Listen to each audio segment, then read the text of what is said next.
मैं यहाँ पर एक छोटी सी बेकरी में काम करता हूँ और इस समय मेरी उम्र 24 साल है। कॉलेज खत्म होने के बाद मैं कोई काम ढूंढना चाहता था, क्योंकि मैं अपने माँ बाप के साथ रहना नहीं चाहता था। मैं उन पर बोझ बनना नहीं चाहता था। इसीलिए मैंने एक किराए का घर खरीदा और उसके बाद इस बेकरी पर काम करने लगा। मेरे माँ बाप को मुझ पर गर्व है और मैं कोई अच्छा काम ढूंढना चाहूँगा जिसके बाद मैं ज़्यादा कमाई कर सकूं। लेकिन पिछले 6 महीने से तो मैं इस बेकरी पर ही काम कर रहा हूं। लेकिन इतना है, मैं सीखा बहुत कुछ हूं और अब मुझे लग रहा है। आप किसी भी काम का चुनाव क्यों करते हैं? पैसे कमाने के लिए, और बेकरी में भी काफ़ी अच्छी खासी कमाई है। तो सोच रहा हूं काम अच्छी तरह से सीखूंगा और उसके बाद अपनी बेकरी शुरू करूंगा। इस बेकरी के मालिक हैं साइमन और वो बहुत अच्छे इंसान हैं। वो मुझे कभी नहीं डांटते और शाम के 6 बजे हम इस बेकरी को बंद कर देते हैं। लेकिन आधा घंटा बेकरी के बाहर टेबल और कुर्सियां लगाकर ढेर सारी बातें ज़रूर करते हैं। उस समय यहाँ पर बहुत ज़्यादा टूरिस्ट आए होते हैं और हमारी बातें लोगों पर चलती हैं। अरे वो देखो कैसे कपड़े पहने हैं उसने, अरे लड़कियां छोटे कपड़े नहीं पहनने लगी। साइमन की उम्र 60 साल है और वो कहते हैं कि जमाना बहुत बदल चुका है। उनके जमाने में बिल्कुल अलग हुआ करता था। ये हमारा रोजमर्रा का काम है, लोगों पर ताने कसना, लेकिन उन्हें कभी पता लगने ना देना। हमें मजा आता है वहां बैठे बिना किसी को परेशान किए बस बातें करना। आज भी मैं साइमन के साथ बातें ही कर रहा था, लेकिन आज वो थोड़ा सा घबराए हुए थे।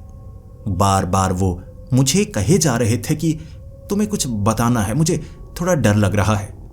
मैंने कहा साइमन बताओ, डरने की कोई बात नहीं है। लेकिन वो खुद को फिर रोक लेते और उसके बाद इधर उधर झांकते हुए थोड़ा डरने लगते। फिर उन्होंने कहा यहाँ बाहर खुले में ठीक नहीं रहेगा, ऐसा करते हैं बेकरी के अंदर चलते हैं, मैं तुम्हें कुछ बताना चाहूँगा। मुझे वो बेकरी के अंदर लेकर गए। अंदर काफ़ी ज़्यादा कचरा पड़ा हुआ था जो मैं शाम के वक्त साफ नहीं करता था। इसे मैं सुबह सुबह साफ किया करता था। साइमन मुझे बेकरी के अंदर लेकर गए। उसके बाद मेरे कंधे पर हाथ रखा, लेकिन किसी चीज़ ने उन्हें डरा दिया। उन्होंने पीछे मुड़कर देखा। वो पीछे बाहर सड़क की तरफ देख रहे और डरे हुए। ऐसा लग रहा था जैसे कोई है जिसे देखकर वो घबराए जा रहे हैं। मैंने साइमन से पूछा, साइमन क्या हुआ, आप इस तरह से डर क्यों रहे हैं? फिर उन्होंने कहा छोड़ो, फिर कभी बात करेंगे, अब ऐसा करो तुम घर चले जाओ, मेरी थोड़ी सेहत ठीक नहीं है। उन्होंने मुझे घर जाने के लिए कह दिया था और मैंने उन्हें कहा था देखिए कोई मुसीबत है तो आप मुझे बता सकते हैं, मैं आपकी मदद ज़रूर करूँगा। लेकिन वो बाहर की तरफ देखे जा रहे थे। उस कांच की दीवार के पार मैंने सड़क पर ध्यान दिया। कोई है अनजान, कोई ऐसा जो इन्हें तंग कर रहा है। काफी समय मैं सड़क की तरफ देखता रहा, लेकिन साइमन ने मुझे कुछ नहीं बताया। मैं भी बहुत ज्यादा थका हुआ था, इसीलिए मुझे लगा मुझे घर जाना चाहिए, कल सुबह बात करूंगा। मैं घर की तरफ निकला और साइमन ने कहा था कि मैं बेकरी खुद ही बंद कर लूंगा। वो अंदर ही थे। मैं बाहर निकला, घर की तरफ आ गया। फिर मैं सोचे जा रहा था कि कल बात ज़रूर करूंगा। साइमन ने मेरी सारी परेशानियां खत्म कर दी हैं। पहले मैं सोचा करता था आगे क्या काम करूंगा, जहां काम करूंगा वहां मालिक से मेरी बनेगी या नहीं बनेगी और मैं बिल्कुल एक नौकर तो नहीं बन जाऊंगा। लेकिन साइमन ने मुझे बहुत ज़्यादा प्यार दिया। काम करते वक्त ऐसा लगता ही नहीं कि मैं किसी और के लिए काम कर रहा हूँ। ऐसा लगता है अपने ही घर में अपने माँ बाप के लिए काम कर रहा हूँ और कमाई भी हो रही है। रात के वक्त जब मैं खाना खा रहा था, मुझे साइमन की काफ़ी ज़्यादा चिंता हो रही थी। उसके बाद मैंने टीवी देखा और आज भी शहर की वही न्यूज़ चल रही थी। कहीं कोई दुर्घटना हो गई तो कहीं किसी का कत्ल हो गया। पिछले 6-7 महीने से हमारे शहर में ऐसी घटनाएं बहुत ज़्यादा बढ़ चुकी हैं। हर बार टीवी पर कुछ ऐसा ही आ रहा होता है। मैंने टीवी को बंद किया, क्योंकि ऐसी खबरें सुनने के बाद मन थोड़ा सा विचलित होने लगता है। ऐसा लगता है जैसे मैंने गलत शहर का चुनाव तो नहीं कर लिया रहने के लिए। फिर मैं सो गया था। सुबह सुबह मैं जल्दी तैयार हुआ और मैं साइमन को फोन करना चाहता था, जैसा मैं हर रोज सुबह 8 बजे किया करता था, कि मैं घर से निकल चुका हूं, आप भी निकल लीजिए। उनका घर नजदीक था बेकरी के। मैं काफी दूर से चलकर आता था, कह सकते हैं 1.5 किलोमीटर चलना पड़ता था मुझे। उन्हें 100 से 200 मीटर ही चलना पड़ता था। मैं बार बार उन्हें फोन किए जा रहा था, लेकिन उन्होंने मेरा फोन उठाया ही नहीं। मैंने कई बार कोशिश की और उसके बाद उन्होंने फोन उठाया और मैं कहने लगा, अरे साइमन, आधे रास्ते पर आ गया हूं, आप फोन ही नहीं उठा रहे थे। लेकिन सामने से किसी और की आवाज आई। आप कौन? मैंने अपने बारे में बताया कि आप कौन है? मैं जेसन हूं। ये तो साइमन का फोन है ना? तो सामने से आवाज आई, आप बेकरी पर आ जाइए, हम आपसे कुछ बात करना चाहते हैं। मैंने कहा, जी जी, मैं बेकरी की तरफ ही आ रहा हूं। जैसे ही मैं बेकरी पर पहुंचा, वहां बहुत ज्यादा भीड़ लगी हुई थी। पुलिस वाले भी वहां पर मौजूद थे और पुलिस ने जैसे ही मुझे देखा, कुछ लोग मेरी तरफ इशारा कर रहे थे। मैं घबरा गया। पुलिस वाला मेरे पास आया और मेरा नाम जानना चाहा। मैंने बता दिया, जी मैं जेसन, इस बेकरी पर मैं काम करता हूं। फिर पुलिस वाला मुझे बेकरी के अंदर लेकर गया और अंदर उसने मुझसे बात करना शुरू कर दिया। मैंने कहा, जी देखिए, मुझे डर लग रहा है, आप मुझे कुछ बताएंगे, और साइमन कहां पर है? तो उस पुलिस वाले ने दूसरे पुलिस वाले की तरफ देखा और उसने इशारा किया, सर हिलाकर कि बता दो। फिर उस पुलिस वाले ने बताया, साइमन का कत्ल हो चुका है। वो रात के वक्त यहां घर पहुंचे और उसके बाद किसी ने उनका कत्ल किया, और वो भी बहुत बेरहमी से, जैसे उनका कोई पुराना दुश्मन हो। मैं घबरा गया। मेरे हाथ पांव फूल चुके थे। मेरा रोना बंद ही नहीं हो रहा था। मैं पुलिस वाले से पूछे जा रहा था, उनका तो कोई दुश्मन भी नहीं था, ये कैसे हो गया? लेकिन वो पुलिस वाला कह रहा था, आप उन्हें इस हालत में देख सकेंगे क्योंकि लाश को उठाने का वक्त हो चुका है, वहां जांच पूरी तरह से जारी है। मैंने कहा, जी जी। फिर मुझे घर ले जाया गया, जो कि बेकरी के बहुत ज़्यादा नज़दीक था। बेकरी में भी जांच चल रही थी, घर में भी जांच चल रही थी। लाश को वहां से उठाया जा चुका था। उसके बाद जब गाड़ी में लाश को डाला जा रहा, मुझे चेहरा देखने के लिए कहा गया, क्योंकि उनका कोई भी रिश्तेदार नहीं था। मैं ही उनका एक तरह से कह सकते हैं बेटा बना हुआ था। उनका वो चेहरा देख आंसू रुक ही नहीं रहे थे और जैसे शरीर पर बड़े बड़े कट के निशान थे। मुझे घबराहट होने लगी। एक तरफ खड़ा होकर मैं रोने लगा था और उसके बाद पुलिस वाले मुझे कहने लगे, आपके बयान की ज़रूरत है, क्योंकि उनके कत्ल से पहले आखिरी आप ही हैं जो उनसे मिले थे।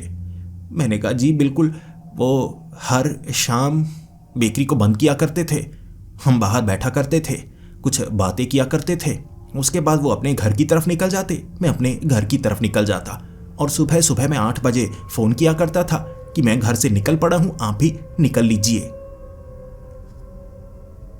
उसके बाद पुलिस वाले मुझसे ये जानना चाहते थे कि बेकरी पर साइमन का किसी के साथ झगड़ा हुआ है या नहीं।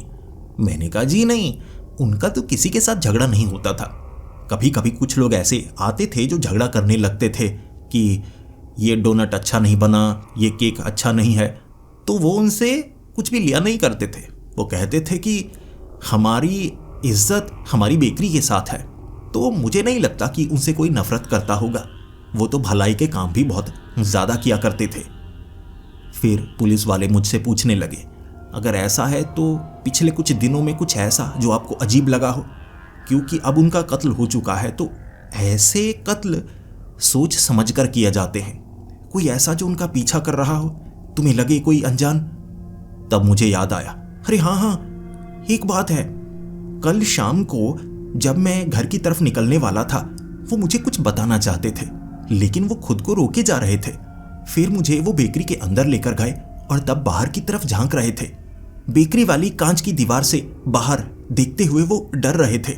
वो ऐसे डर रहे थे जैसे उन्हें कोई नुकसान पहुंचा सकता है। मैंने उनसे पूछना चाहा तो उन्होंने कह दिया कि अभी वक्त सही नहीं है, मैं सुबह बताऊंगा। तब वो पुलिस वाले एक दूसरे की तरफ देखने लगे और फिर उन्होंने मुझसे पूछा, क्या तुम्हें सड़क पर कोई ऐसा अनजान नजर आया था जो इस तरफ घूर रहा हो, जो तुम्हें लगे कि साइमन को दिख रहा हो जिससे वो डर रहे हो? मैंने कहा, जी नहीं, ऐसा तो कुछ नहीं है। फिर उस जगह कई दुकानों पर सीसीटीवी कैमरास लगे हुए थे। पुलिस वाले उस कैमरा में देख रहे थे कि कौन बेकरी पर आया, किसने उन्हें धमकाया, लेकिन ऐसा कुछ भी नजर नहीं आया था। जिसके बाद मुझे लगने लगा शायद कोई पुराना दुश्मन हो, तो मैंने आगाह कर दिया पुलिस को इसके बारे में। लेकिन पुलिस ने बाद में मुझे जो कहा, मेरे रोंगटे खड़े हो गए। पुलिस वाला मुझे कह रहा था, देखिए, शहर में ऐसे कई कत्ल हो चुके हैं जो हमें लगता है किसी सीरियल किलर का काम हो सकता है, लेकिन कोई भी सबूत एक दूसरे से जुड़ नहीं रहा। लेकिन मारने का तरीका यही है जैसे किसी से पुराना बदला लिया जा रहा हो। अब कई ऐसे लोग हैं और ज़्यादातर ये जो कातिल है ना, जैसे कमज़ोर शिकार ही कर रहा है। जैसे साइमन भी 60 साल के थे, चलने में थोड़ी परेशानी होती थी, सांस की प्रॉब्लम थी तो शरीर में जान कम थी। ऐसे ही कोई 9 साल का बच्चा, कोई गर्भवती औरत, तो ऐसे ही कत्ल हुए हैं। तुम्हें कोई ऐसा लगा हो जो बहुत ही अजीब हो, क्योंकि जो सीरियल किलर होते हैं वो चालाक बहुत होते हैं, वो किसी को पता लगने नहीं देते। मैंने कहा, जी नहीं, मुझे तो किसी पर शक नहीं है। कोई ऐसा आया हो जिसने झगड़ा किया हो या साइमन के पीछे पीछे हो, मैं तो कुछ नहीं बता सकता जी। फिर पुलिस वालों ने मुझे जाने दिया था। मुझसे सब कुछ पूछा था, कौन कौन आता था, कौन कौन जाता था, उन्हें कौन जानता था, किसी पुराने दुश्मन के बारे में उन्होंने कभी बताया हो, क्योंकि पुलिस तो हर एंगल की जांच करती है। लेकिन मुझे किसी पर शक नहीं था। इतना जरूर था, कोई तो है जो उस समय सड़क के आसपास था। भीड़ जरूर लगी हुई थी। सीसीटीवी कैमरा में मैंने देखने की कोशिश की, मुझे कोई जाना पहचाना नहीं लगा। लोग वहां 10 से 12 होंगे जो उस समय वहां खड़े थे, और हमारी बेकरी की तरफ ज्यादातर निकलते वक्त लोग देखा करते थे। कुछ खरीदने के इच्छुक होते जो इस तरह से बेकरी के अंदर देखा करते थे। फिर पुलिस ने मुझे वहां से भेजते वक्त ये कहा था कि अब बेकरी को आप चलाएंगे। मैंने कहा, जी मेरी बेकरी नहीं है, ये साइमन की थी, लेकिन उनका कोई नहीं था तो बेकरी को मैं चलाने की कोशिश करूंगा, लेकिन मेरे पास कोई कागजात नहीं है, मुझे नहीं पता मैं चला पाऊंगा या नहीं। तब उस पुलिस वाले ने कहा, तुम इस बेकरी को चलाओ, कागजात का काम हम करेंगे। हमें शक है कि ये जो कातिल है ना, हो सकता है इस बेकरी पर उसकी नज़र ना हो, तो तुम बेकरी को चलाओ और ध्यान रखना कोई अनजान या कोई ऐसा जिस पर तुम्हें शक हो, तब तुम हमें इतला दे सकते हो। मैं घर की तरफ निकल आया था। मैं उसी बेकरी के आगे से गुजर रहा और उस बेकरी के अंदर मैंने देखना चाहा। पुरानी यादें जुड़ी थी। साइमन बिल्कुल मेरे पिता की तरह थे, बहुत प्यार करते थे। किसने मारा होगा उन्हें? और ये कोई मारने का तरीका है, बेरहमी से, जैसे चाकू उनके चेहरे पर, शरीर पर कई बार गोदा गया हो। खून बहुत ज्यादा बहा था। उन्होंने चीखने की कोशिश की थी और पुलिस वालों ने बताया था मुझे। उन्होंने 911 पर कॉल की थी, बटन दबाया था कुछ समय के लिए, लेकिन बाद में शायद कातिल ने फोन काट दिया। बस इतनी ही कोशिश कर पाए थे। बूढ़े थे, कमजोर थे। जो कातिल है वो शायद ताकतवर है, और वो उस शाम बेकरी के बाहर जरूर था।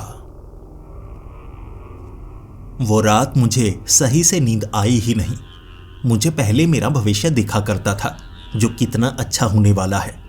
अब मुझे मेरा भविष्य बुरा दिखने लगा था। साइमन की मौत ने मुझे झकझोर कर रख दिया था, लेकिन उनका सपना पूरा करने के लिए सुबह 8 बजे उठा था मैं। पुलिस वाले ने उस बेकरी की चाबी मुझे थमा दी थी कि तुम काम पर जाते रहना, उस बेकरी को चलाते रहना। तो मैं सुबह सुबह बेकरी पर पहुंच गया था। वैसे भी ज्यादातर काम में ही संभाला करता था, तो आज भी सुबह सुबह मैं जो भी सामान बनाने वाला था उसे बनाने में लग गया। 10 बजे कस्टमर आना शुरू हो चुके थे और पूरा दिन मैं अकेले ही काम करता रहा। थोड़ा कम काम कर पाया, लेकिन फिर भी ठीक ही था। और बार बार जब कस्टमर थोड़े कम होते, मैं बाथरूम की तरफ जाता तो मुझे साइमन की याद आ जाती। यादें जुड़ी थी इस बेकरी से मेरी। शाम होते होते जितना सामान था सब बिक चुका था। इस भीड़ भाड़ में हम जो भी सामान बनाने का काम करते वो शाम होते होते पूरी तरह से बिक जाया करता था। 6 बजे तक मैं पूरी तरह से फ्री हो चुका था, लेकिन घर जाने का मन नहीं कर रहा था।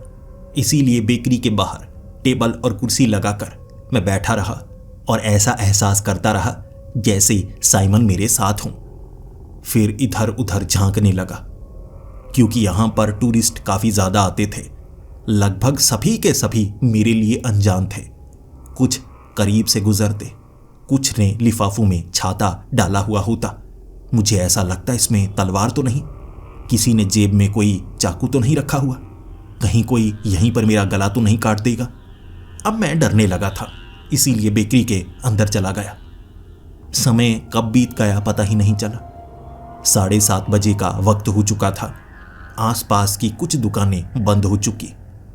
मुझे भी लगा मुझे घर जाना चाहिए, इसीलिए मैंने जब बेकरी को बंद करना चाहा, बेकरी के बिल्कुल साथ एक छोटी गली लगती थी, वहां भागने की आवाज आई।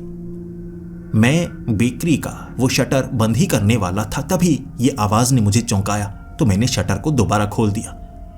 मैंने जैसे ही उस गली में जाकर देखा, वहां पर मुझे कोई नजर नहीं आया और ये गली काफी ज्यादा लंबी थी। शायद कोई भागकर पीछे की तरफ गया है।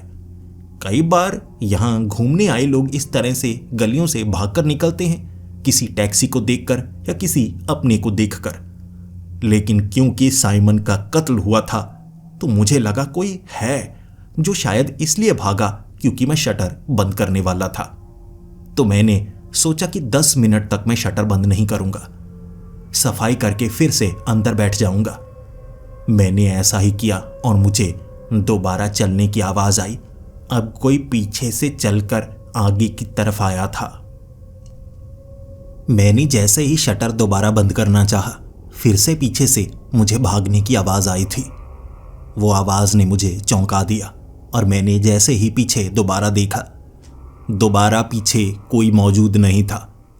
मुझे लगा शायद कोई यहां छिपा हुआ है। जब मैं शटर बंद कर रहा हूं, बाहर जाने की सोच रहा हूं, कोई ना कोई तो है जो पीछे से मुझे पकड़ेगा।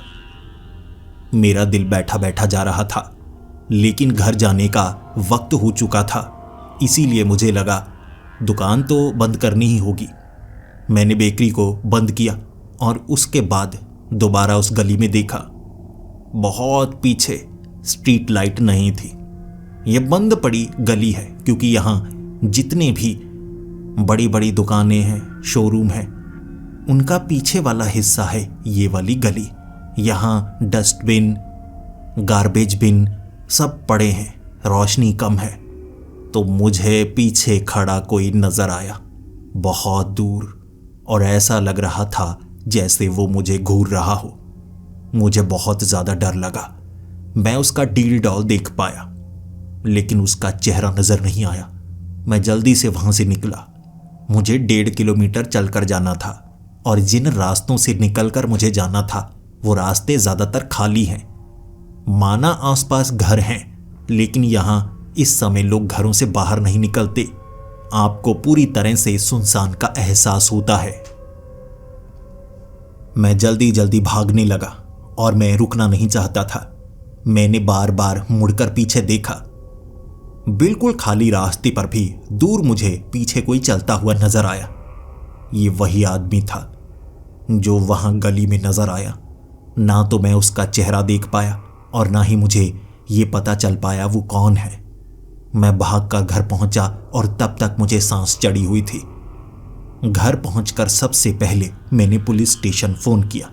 वही पुलिस वाले से मैं बात करना चाहता था, क्योंकि उसने मुझे अपना पर्सनल नंबर दिया था कि किसी पर भी शक हो या तुम्हें कुछ याद आए तो मुझसे बात करना। मैंने उसे फ़ोन किया और ये कहा, सर कोई मेरा पीछा कर रहा था आज।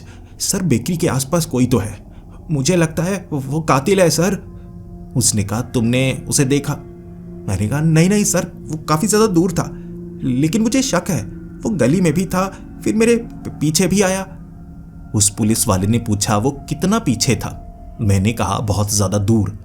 फिर उस पुलिस वाले ने कह दिया, कोई बात नहीं, ऐसे तो कोई भी हो सकता है क्योंकि तुमने उसे देखा नहीं। अगर तुम्हें उसका चेहरा नजर आए या वो ज़्यादा करीब हो या तुम्हें लगे कि वो तुम्हारे घर की निगरानी कर रहा है, तब फ़ोन ज़रूर करना। फिर मैंने पुलिस वाले को कहा, सर मुझे डर लग रहा है। उसने कहा कि खिड़कियां दरवाजे बंद रखना और बाहर झांकते रहना। अगर तुम्हें घर के बाहर वो नजर आए तो फ़ोन ज़रूर करना। मैं डर गया था। उसके बाद उसने फ़ोन काट दिया। मैं बार बार खिड़की से बाहर झांक रहा था। बाहर कोई भी नज़र नहीं आ रहा और यहाँ घर भी एक दूसरे से थोड़ी दूरी पर होते हैं। बैकयार्ड, फ्रंट पार्क हर घर के आगे बनी हुई है, इसीलिए ऐसा एहसास होता है कि अगर आवाज़ लगाओ तो दूसरे को सुनेगी या नहीं। मैं लगभग 2 घंटों तक बाहर झांकता रहा। मुझे कभी कभी ऐसा लगता कि दूर पेड़ के पीछे कोई तो है। मुझे कभी दाईं तरफ परछाई नजर आती तो कभी बाईं तरफ। जब भी चलने की आवाज़ आती तो मैं खिड़की से बाहर झांक कर देखता, लेकिन मुझे बाहर कोई नजर नहीं आता। ऐसा लगता रहा जैसे घर के आसपास कोई है, लेकिन दिख कोई नहीं रहा था। इसीलिए मेरा मन बैठा बैठा जा रहा और मैं पुलिस को बताता तो क्या बताता कि मैं डरा हुआ हूं, मुझे सुरक्षा की जरूरत है। शायद कातिल बहुत ज्यादा चालाक और समझदार है, और ऐसा भी तो हो सकता है कातिल किसी तरह कोई तरकीब का इस्तेमाल करता है। वो तरकीब क्या हो सकती है जो वो पकड़ा ही नहीं जाता। वो रात तो निकल चुकी थी। सुबह सुबह मैं तहकीकात करना चाहता था। मुझे जिस जिस जगह पर शक था मैं वहां देखना चाहता था। सामने वाला वो पेड़, घर के पीछे जहां चलने की आवाजें आई वहां फुटप्रिंट्स हैं या नहीं। जब मैंने सामने वाले उस गार्डन में फुटप्रिंट्स देखे, ऐसा लगा मुझे कोई यहां रात के वक्त चला है। घर के पीछे भी जूते के निशान थे, और उसके बाद जब मैं उस पेड़ तक पहुंचा वहां फर्श था, इसीलिए पैरों के निशान तो छपने वाले नहीं थे। लेकिन उस पेड़ के पीछे किसी ने खुरचा हुआ था। जब कोई बहुत ज़्यादा चौकन्ना हो या किसी का इंतज़ार कर रहा हो तो उस समय हम अपने हाथ को चलाते रहते हैं ना। तो ऐसा लगा मुझे कि वहाँ रात के वक्त काफ़ी समय कोई खड़ा रहा और उसने पेड़ को पकड़ा हुआ था और शायद हाथ में कुछ होगा, चाकू। तो उसने चाकू से पेड़ के पीछे निशान बनाए। मेरा मन बैठा बैठा जा रहा था। मुझे लग रहा था मैं बहुत ज़्यादा खतरे में हूँ। हो सकता है वो कातिल मेरे कत्ल की प्लानिंग बना रहा हो, और जैसा पुलिस वाले कह रहे हैं वो बात सच हो। उसे बेकरी चाहिए और शायद इसीलिए वो मुझे मारने की कोशिश करे। तो मैं ऐसा करूँगा, बेकरी को खोलूँगा नहीं। लेकिन फिर वो पुलिस वाला क्या कहेगा? वो कहेगा तुमने बेकरी को क्यों नहीं खोला? वो मुझ पर शक करने लगेगा। नहीं नहीं, मुझे बेकरी खोलनी होगी, लेकिन वहाँ भीड़ रहती है। मैं जल्द ही बेकरी को बंद करके घर की तरफ निकल लूँगा। मैंने ये सोच रखा था। मैं बेकरी पर काम कर रहा था। तभी मुझे ऐसा एहसास हुआ जैसे मेरे सिवा और भी कोई बेकरी में मौजूद है। जब किचन से कुछ गिरने की आवाज़ आई, मैं जल्दी से उस तरफ भागा, लेकिन पीछे वाला दरवाज़ा खुला था, जबकि मैंने इस दरवाजे को बंद किया था। यानी कोई ना कोई तो यहाँ पर आया था। अंदर तक वो आ चुका है। मैंने बाहर देखा तो बाहर तो बहुत सारे लोग थे। उस तरफ कैमरा भी नहीं लगा था। मेरा मन बैठा बैठा जा रहा। कोई यहाँ मुझे मौत के घाट उतार कर चला जाएगा और मुझे पता तक नहीं चलेगा। इसीलिए मैंने पुलिस को फ़ोन किया कि कोई मेरा पीछा कर रहा है, आपको मैं सबूत दिखा सकता हूँ। बेकरी पर एक पुलिस वाला आया था और उस पुलिस वाले को ना सिर्फ मैंने बेकरी का दरवाज़ा दिखाया, घर के पीछे जूतों के निशान, पेड़ पर जूतों के निशान, और 1 घंटा इसी में लग गया। और वो पुलिस वाले ने कहा था कि इससे कुछ भी साबित नहीं होता, कोई भी हो सकता है, वो निशान पुराने भी हो सकते हैं, किचन का दरवाज़ा तुमसे ही खुला हो सकता है। मैंने पुलिस वाले को समझाने की कोशिश की कि अगर मैं मारा गया उसके बाद आपको कोई फ़ायदा नहीं होगा। मुझे लगता है कि कातिल मुझे नुकसान पहुंचाना चाहता है, आप मुझ पर नज़र रखिए। लेकिन उस पुलिस वाले ने पूरी तरह से इग्नोर कर दिया था। उसे इन बातों की समझ नहीं थी कि मुझे कितना डर लग रहा है। इसके बाद मैं लगभग 4 बजे ही बेकरी को बंद करके घर की तरफ निकल आया था। भीड़ थी तो भीड़ के बीच से निकलते वक्त मुझे किसी पर शक भी नहीं हुआ, और मैं बार बार पीछे मुड़कर देख भी रहा था, कोई ऐसा चेहरा जो मुझे बार बार नजर आए, लेकिन ऐसा कोई भी नजर नहीं आया।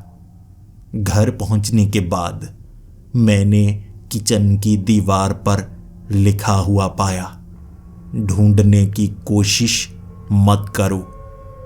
किसी ने चेतावनी दी थी। घर के अंदर कोई घुसा, किसी ने ये लिखा और फिर बाहर चला गया। मैंने पुलिस को फ़ोन किया, लेकिन उसने कहा कि ऐसा कुछ भी हो सकता है। वो पुलिस वाला अब मुझसे बात नहीं करना चाहता था, क्योंकि मैं बार बार उसे परेशान कर रहा था। इसीलिए शायद उसने सोचा होगा कि मैं कहानी बना रहा हूँ, और उसने मेरे मुंह पर साफ साफ कहा था कि तुम ज़्यादा ही कहानी बना रहे हो।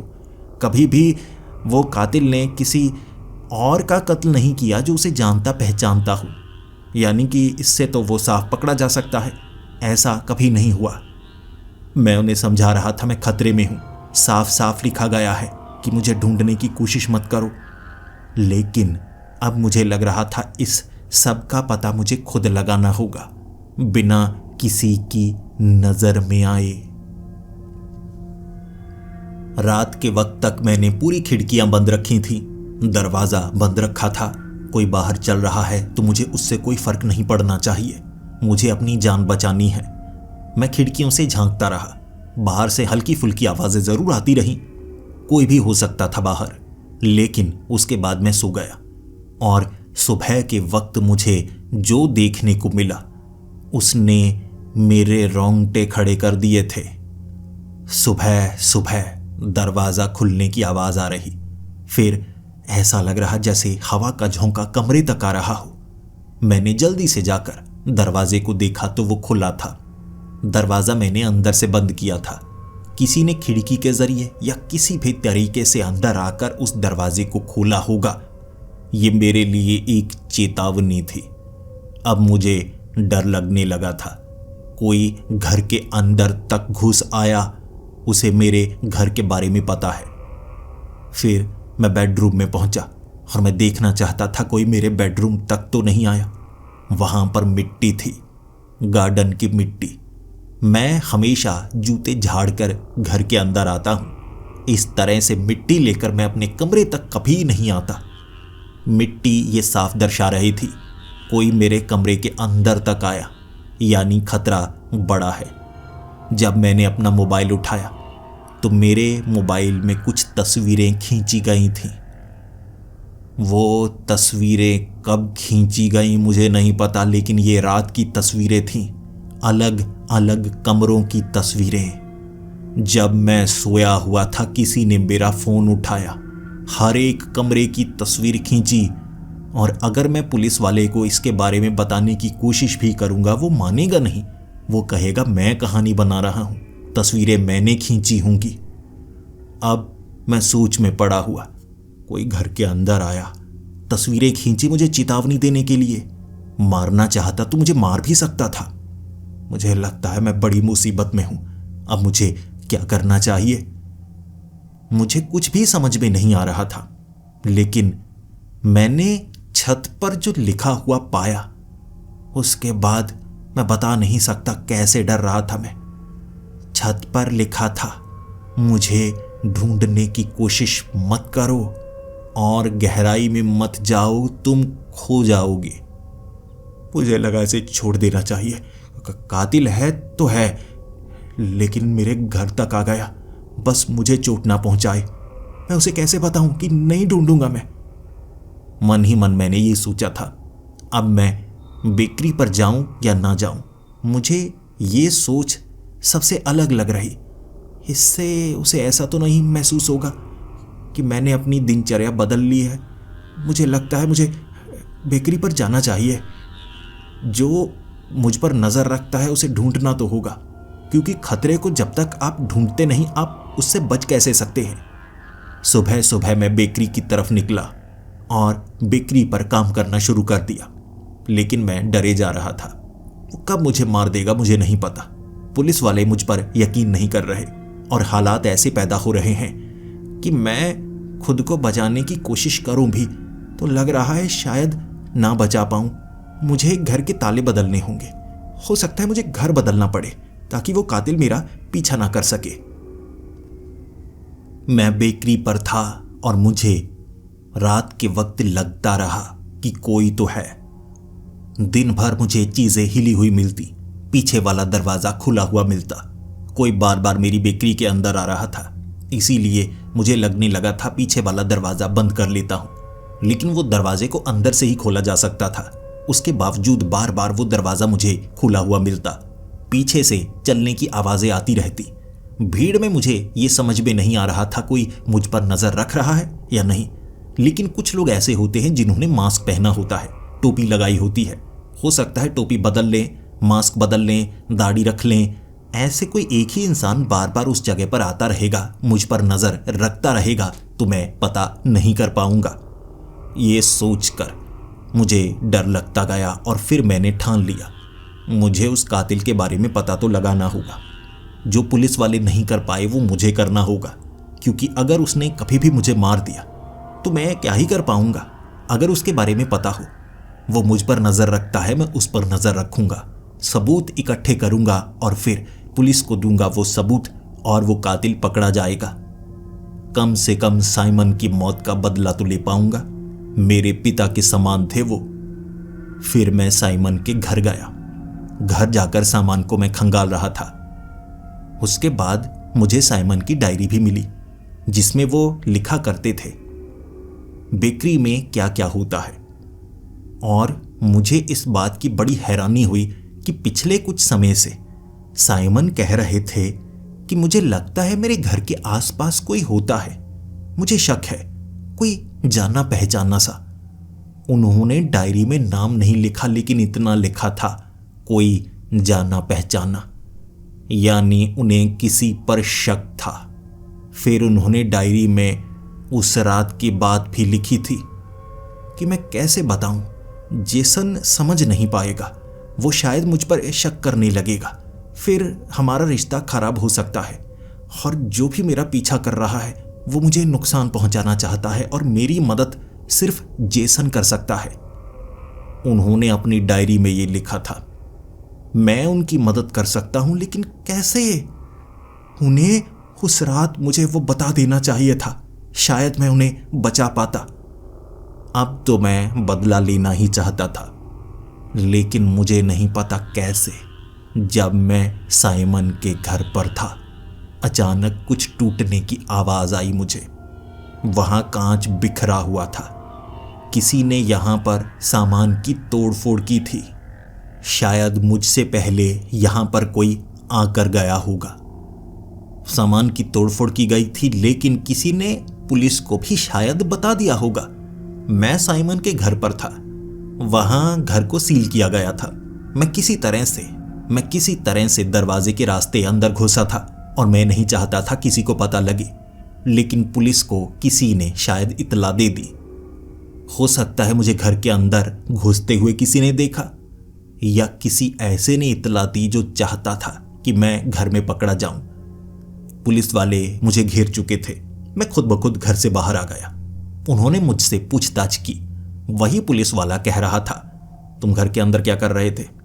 देखो, इस तरह से जिस घर को सील किया जाता है उस घर के अंदर नहीं घुसते, वरना पुलिस वाले तुम पर शक करेंगे। मैंने कहा, सर, मैं कहानी नहीं बना रहा, मेरी जान को खतरा है, कोई मेरा पीछा कर रहा है।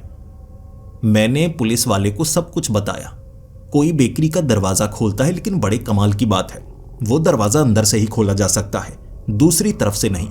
शायद कातिल को ऐसी तरकीब पता है जिससे वो ताले खोल लेता है और उस पर कभी शक भी नहीं जाता। पुलिस वाला मानने को तैयार ही नहीं था। मैंने पुलिस वाले को वो डायरी का वो पन्ना भी दिखाया। फिर पुलिस वाला मुझसे पूछ रहा कि तुम साइमन की मदद कैसे कर सकते थे, क्या तुम कातिल को जानते थे? मैंने कहा मुझे नहीं पता, बेकरी पर कई लोग आते हैं, अच्छे लोग, थोड़ा बुरे लोग, खड़ूस लोग, लेकिन मैं साइमन की कैसे मदद कर सकता था?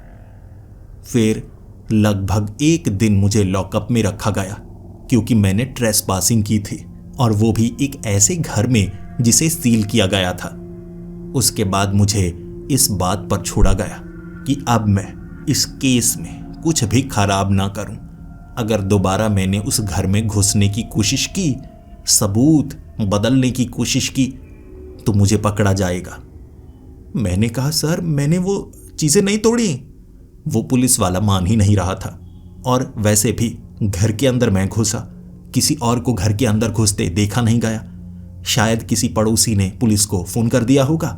जब पुलिस वाले आए, सामान बिखरा देखकर पुलिस वालों को यही लगा कि वो सब कुछ मैंने किया। अब मुझ पर भी पुलिस वाले नजर रख रहे थे। शुरू में मुझे लगा ये मेरे लिए अच्छी बात है, अब कातिल मुझे मार नहीं पाएगा। दूर खड़ी पुलिस वाले की गाड़ी देखकर मुझे कुछ खुशी हुई, लेकिन मेरे घर के आसपास चलने की वो आवाजें, चीजों का बिखरना, घर के अंदर चीजों का हिला हुआ मिलना, और एक सुबह मुझे एक वीडियो मिली मेरे फोन में। मेरे फोन से रात के वक्त वीडियो बनाई गई थी, वो भी एक घर की। वो कातिल मेरे घर के अंदर घुसकर मेरा फोन ले गया। उसने बाद में बाहर वीडियो बनाई और फिर मेरा फोन यहीं रखकर चला गया। हो सकता है मेरे खाने में किसी तरह का नशीला पदार्थ उसने मिलाया हो। मैंने पुलिस की गाड़ी देख ली थी तो पुलिस को इतला की कि कोई मेरे घर के अंदर घुसा था, लेकिन जो गाड़ी के बाहर बैठे हुए लोग थे उन्होंने कहा घर के अंदर किसी को भी घुसते हुए उन्होंने तो नहीं देखा। अब मुझे शक हो रहा था, कोई ऐसा जो दूर रहता है, पुलिस वालों की नजरों से बिल्कुल बचा हुआ रहता है। हो सकता है वो इंसान ना हो, कोई ऐसी शख्सियत हो जो भूत प्रेत से जुड़ी हो, कोई पैरानॉर्मल घटना तो नहीं। अगली सुबह मैं बेकरी पर नहीं गया, मैं घर पर ही था। पुरानी अखबार के वो टुकड़े इकट्ठा करने लगा जिसमें हमारे इस शहर में पिछले कुछ समय से हो रहे कत्ल की जानकारी थी। मैं सभी आर्टिकल्स को अपने सामने रखने लगा और फिर देखने लगा आखिर कातिल ने सबको क्यों मारा होगा। जितने भी कत्ल हुए जो बेरहमी से हुए और उसमें कातिल को ढूंढा नहीं जा सका, मैं सिर्फ वही केसेस पर काम कर रहा था। और फिर मैं सोच रहा, ये जो कातिल है क्या मुझे उसके बारे में पता है? क्या कातिल कोई पड़ोसी है, कोई ऐसा जिसे मैं और साइमन दोनों जानते थे? आखिर वो कौन हो सकता है? मुझे जानकारी चाहिए थी।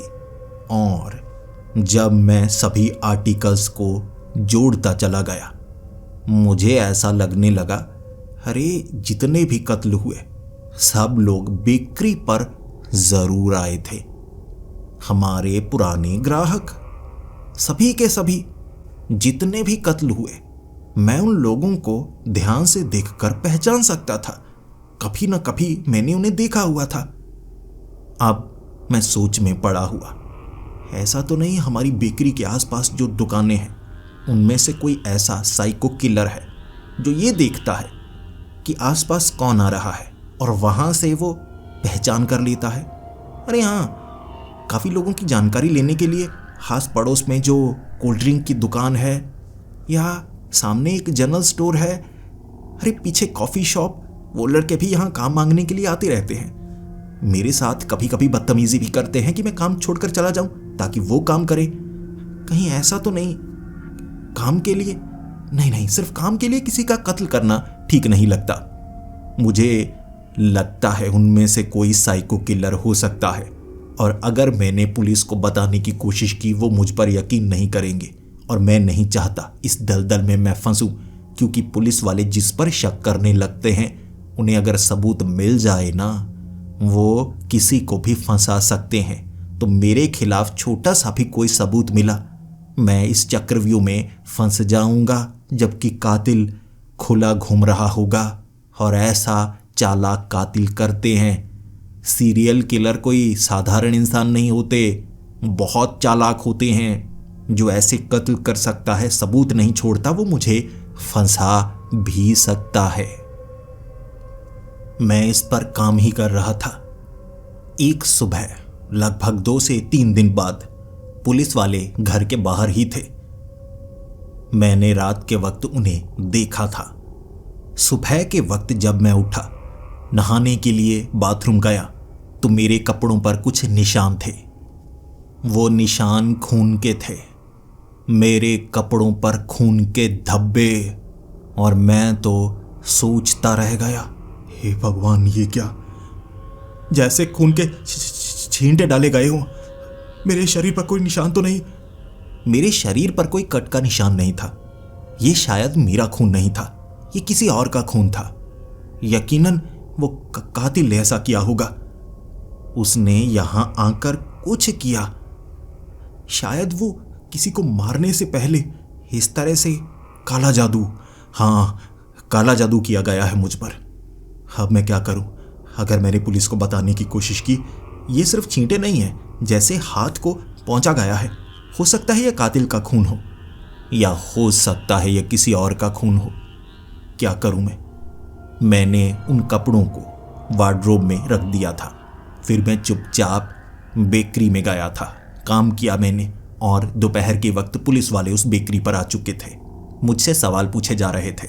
मैं डरा हुआ काम कर बात कर रहा, और पुलिस वालों ने मुझे बताया एक और कत्ल हुआ है कल रात। मारने का तरीका वही था। मुझे तस्वीर दिखाई जा रही थी विक्टिम की, और मैंने पहचाना। ये कभी कभी इस बेकरी पर आया करते थे। अब वो पुलिस वाले मुझे शक की निगाह से देख रहे, और मैं उन्हें क्या बताता? मुझे शक है मुझे बुरी तरह से फंसाया जा रहा है। मैंने उस पुलिस वाले को ये बताना चाहा कि जो पुराने कत्ल भी हुए हैं, मुझे लगता है वो जितने भी लोग थे वो बिक्री पर आते ज़रूर थे। मुझे आस पड़ोस काम करने वाले लोगों पर शक है। उस पुलिस वाले ने पूछा, किसी के खिलाफ कोई सबूत है? मैंने कहा नहीं, सबूत नहीं है।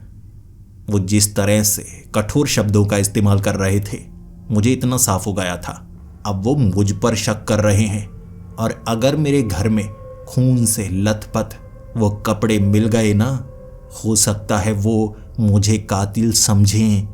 क्या मुझे उन्हें सब कुछ बता देना चाहिए, ताकि उन्हें लगे कि मैं खुद पता लगाना चाहता हूं, ना कि मैं कातिल हूं? मैं घर आ चुका था, और अब मैंने फिर से पुलिस की गाड़ी देखी।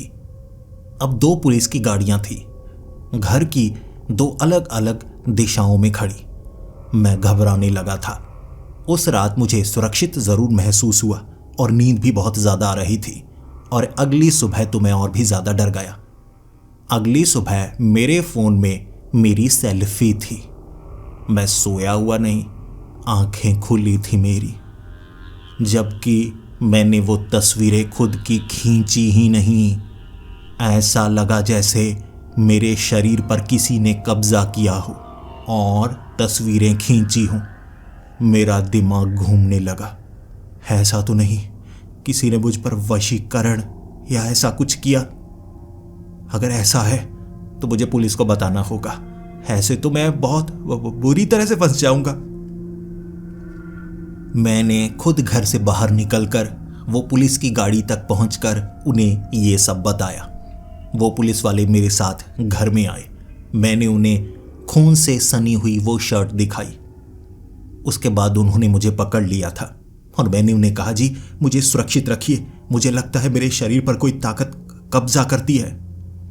फिर सीसीटीवी फुटेज चेक की जाने लगी, क्योंकि हमारे आसपास कोई भी सीसीटीवी कैमरा नहीं लगा था, लेकिन सड़कों पर कई जगह। और ये ढूंढा जा रहा था क्या मैं उस घर की तरफ गया जहां परसों एक कत्ल हुआ था, और वहां सड़क पर चलते हुए मुझे एक जगह देखा गया। वो मैं ही था। तब मुझे साफ हो गया कुछ गड़बड़ है, और सीसीटीवी फुटेज बहुत दिन पहले की, साइमन के घर के आसपास की भी चेक की जाने लगी कि मैं कहीं पर अगर नजर आता हूं। मैं उस घर में रात के वक्त नजर आया। लगभग उस घर से 10 घर आगे पीछे वाली गली से मैं निकल रहा था। बस एक झलक थी। जिसने मेरे शरीर पर कब्जा किया था उसे यह पता था कि मुझे बचना कैसे है, और इस तरह से शायद साइमन का कत्ल मेरे हाथों करवाया गया। पुलिस ने मुझे पकड़ लिया था। मेरे खिलाफ पूरे सबूत थे, लेकिन मैं उन्हें साफ कह रहा था, नहीं, मैंने ये नहीं किया। मुझसे करवाया गया, लेकिन मुझे इसके बारे में कुछ नहीं पता। मुझे कोर्ट में ले जाने से पहले ना सिर्फ मेरे साथ इंटेरोगेशन की गई, बल्कि एक डॉक्टर भी सामने बिठाया गया जो मुझसे पूछ रहा था कि तुम्हें यह शक क्यों है कि तुम पर वशीकरण किया गया है। मैंने कहा, जी सबूत मेरे खिलाफ है और मुझे लगता है कि मेरे शरीर से यह करवाया गया। डॉक्टर ने सब कुछ पूछा, क्या तुम्हें पहले ऐसा कभी महसूस हुआ? मैंने कहा, नहीं, अभी हुआ है। वो तस्वीरें, सेल्फी, मेरी आंखें खुली, लेकिन मैंने वो सेल्फी नहीं ली थी। किसी ने मेरे शरीर के साथ कुछ किया है। फिर डॉक्टर के सवाल और भी संगीन होते चले गए। तुम्हें क्या कभी ऐसा महसूस हुआ? तुम रात के वक्त सोए और पूरी रात तुम्हें कुछ भी याद नहीं? कभी कभी रात को हम उठते हैं ना, क्या तुम्हें याद रहता है कि तुम रात को उठे कभी पानी पीने के लिए या कुछ भी? मैंने कहा, नहीं, मुझे नींद बहुत ज़्यादा गहरी आती है। एक बार मैं सो जाऊं, उसके बाद सुबह उठता हूं, जैसे पूरी रात नींद में ही रहता हूं। वो डॉक्टर नोट करता गया और फिर मुझे बचपन के बारे में पूछा जा रहा था। तुम अपने बचपन के बारे में बता सकते हो, अच्छा रहा या बुरा रहा? मैंने कहा, उसकी बातें आप क्यों कर रहे हैं? मेरे बचपन से इन कत्ल का क्या रिश्ता? डॉक्टर ने कहा, बताओ तो सही। और मैंने डॉक्टर को बताया। मेरा बचपन ज़्यादा अच्छा नहीं रहा था। मैं कोई अच्छा दिखने वाला लड़का नहीं था। सब मुझे तंग किया करते थे। मैं रोया करता था। मैं किसी भी खेल में ज़्यादा अच्छा नहीं था। लेकिन कभी कभी भगवान मेरा साथ देता था। जब किसी ने मेरे साथ कुछ बुरा किया हो तो अपने आप उसके साथ बुरा ज़रूर हो जाया करता था। ये भगवान ने साथ दिया मेरा। डॉक्टर ने कहा, कभी तुम्हें ऐसा नहीं लगा कि भगवान नहीं साथ देता, कोई और साथ देता है? कोई इंसान जो छिपकर रहता है और तब बाहर आता है जब तुम्हें कोई परेशान करता है? मेरे सर में दर्द होने लगा था। मुझे ऐसा एहसास होने लगा जैसे मुझसे अलग बातें की जा रही हैं, और उसके बाद शायद मैं पैनिक कर गया, जैसा अमूमन होता है। फिर शायद मैं बेहोश हो गया था, और जब मुझे होश आया हथकड़ियाँ डाली जा चुकी थी। अब मैं बिल्कुल भी हिल नहीं सकता था। फिर से डॉक्टर मेरे सामने और मुझसे पूछ रहे, क्या तुम्हें पता है अभी अभी क्या हुआ? मैंने कहा, आपने सवाल ऐसे पूछे, मैं घबरा गया। माफ़ कीजिए, मैं पैनिक कर जाता हूँ कभी कभी। डॉक्टर ने उस कमरे की फुटेज दिखाई मुझे। मैं बेहोश नहीं हुआ था, मैं बदल गया था जैसे किसी के काबू में। मैंने उन पर हमला करने की कोशिश की। अलग तरह से बोल रहा था मैं। और फिर डॉक्टर ने कहा, यह कोई वशीकरण नहीं है, तुम्हें समझना होगा। तुम्हारे शरीर में 2 दिमाग हैं। इसे स्प्लिट पर्सनैलिटी कहते हैं। ये एक तरह की बीमारी ही है, समझो। तुम्हारा बचपन बहुत बुरा गया ना, तो तुम्हारी एक और पर्सनैलिटी तुम्हारे अंदर जागी जो तुम्हें बचाती थी। जब तुम्हें कुछ याद नहीं रहता था ना, तब तुम ही बदला लेते थे, लेकिन तुम्हारा दूसरा दिमाग, और तुम्हें बिल्कुल मासूम बना कर रखा गया, वो तुम्हारी मदद किया करता था। और ये कत्ल भी उसी ने किए हैं, किसी ने करवाए नहीं है। वो तुम्हारे अंदर है, तुम्हारा हिस्सा। खुद देख लो। यहाँ की फुटेज थी जिसमें मैंने सब कुछ माना, लेकिन वो मैं नहीं, मेरे शरीर में जैसे कोई और हो। और अब कड़ियाँ जुड़ने लगी थी। मैं साइमन को अपना पिता मानता था, लेकिन कभी कभी मुझे उनसे डर भी लगता था।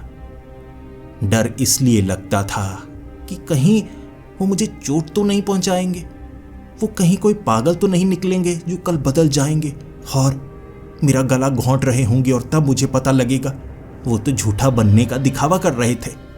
ऐसे मैं हर किसी पर शक करता हूं, कहीं लोग बदल तो नहीं जाएंगे।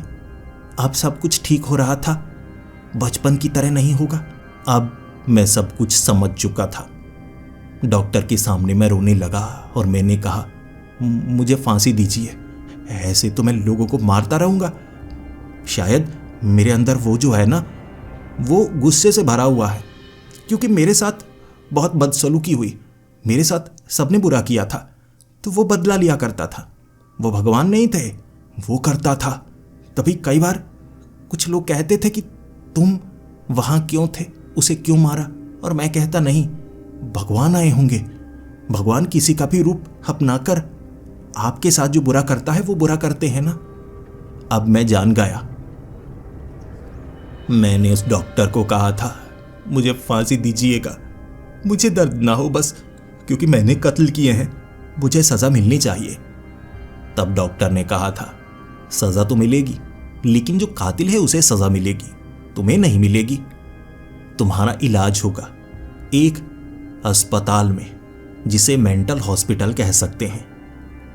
मुझे वहां रखा गया था, मुझे दवाई दी जाती थी, मेरे साथ अच्छा व्यवहार किया जाता था, लेकिन कभी कभी मुझे गुस्सा दिलाया जाता।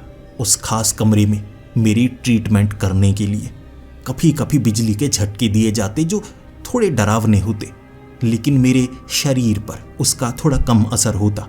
और धीरे धीरे डॉक्टर कहने लगे थे, बदलाव हो रहा है, बहुत अच्छा। अब चाहे तुम्हें पीटा जाए, मारा जाए, वो बाहर नहीं आता, वो खत्म हो रहा है, क्योंकि वो समझ चुका है।